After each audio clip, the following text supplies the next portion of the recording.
Hello and welcome to our video on Have I Been Pwned, a website that helps you keep track of whether your personal data has been compromised in any known data breaches. Have you ever worried about whether your personal information, like your email address or passwords, have been exposed in a data breach? If so, Have I Been Pwned is here to help.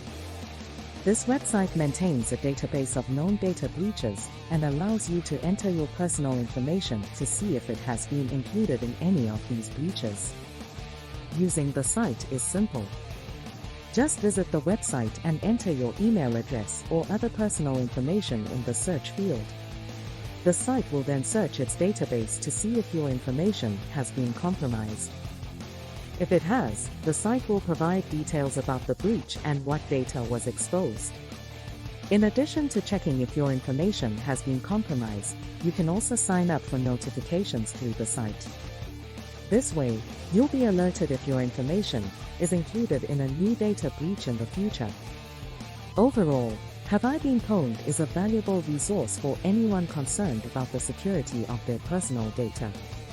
It's quick, easy to use, and can help you stay informed about potential threats.